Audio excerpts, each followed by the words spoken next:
right, team, how we doing? Coach Dana Cavalea here with you guys with this week's lesson. And this week we're going to talk a little bit more about our health, right? Because health is a big proponent of overall performance. So I want to talk to you about eating, right? We love to eat. The problem is many of us, we eat too much, and we eat too much at the wrong time. So if we could enjoy eating still, which would be great, but do it at the right time, we would really have fewer issues, okay? So I want to show you this graph that I put together here. And it says meal size and time of day. So we have morning, midday, and evening, okay? So what does the traditional meal sort of trajectory look like for many people? They have a small or no breakfast, moderate lunch, and a big dinner. And then what do? They go to sleep, right? It's the worst thing that you can do.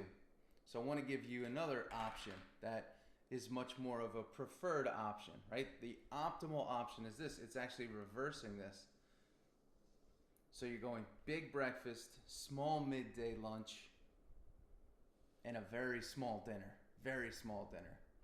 And what that allows you to do is go to bed not feeling full. And if you can optimally have this dinner 3 hours or 4 hours before you go to bed, that would be amazing. And you'd actually be fasting without even realizing it or knowing it. So there's a lot of talk about fasting today. But if you execute on this meal strategy, big breakfast, moderate lunch, and a very small dinner, you do very well in terms of waking up feeling lean, feeling tight, and feeling good. But most people don't do that. And then there's the people that say, well, I'm not hungry for breakfast. And I ask you, why are you not hungry for breakfast? And you're not hungry for breakfast because look at the size of your meal that you had for dinner. How could you be? You eat a big meal for dinner, you're eating, graph climaxes at dinner. So you've packed your body, you've filled your cells. There's no way you'd be hungry. The other problem with this group is over time they start to deal with reflux.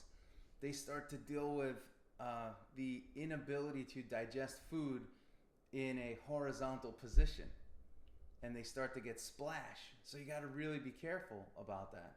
And I'll give you one more strategy, and that's saying, okay, I'm gonna have a small breakfast, I'm gonna have a big lunch, and a small dinner, right? So that's another option for you. If you still don't want to have that big breakfast, maybe you're even intentionally fasting an extended amount of hours. You can do this. You could push this small breakfast to, let's say, 11 o'clock, right? And you can push this big lunch to about 1:30 or so, maybe even 2, and that allows you to still have a nice small dinner just a few hours later. So that's a way that you can really improve your physique, lower body fat, and just start to dump that extra weight without even trying that hard.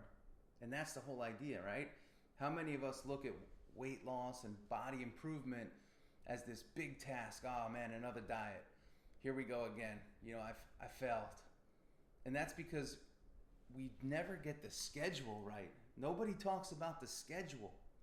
And when you start thinking about the schedule, this just makes sense.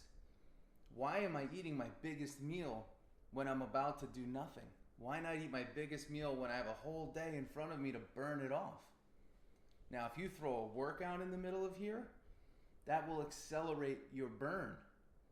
And that's the whole idea. That's how you speed up your metabolic rate. But you can also help your body from a metabolic standpoint by not eating like a slob right before dinner or eating massive amounts of calories before dinner. So the way the American meal structure is built is not optimal, and it's certainly not ideal for a nice, tight, lean, body that's not holding a lot of body fat.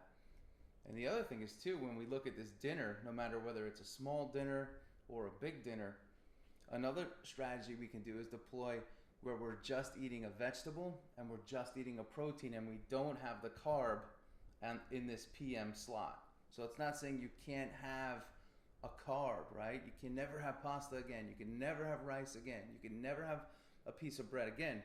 It's just, where do most people put the pasta? They put it in the PM slot. Where, let's say you had a workout here or you did a workout here, this would be your perfect spot.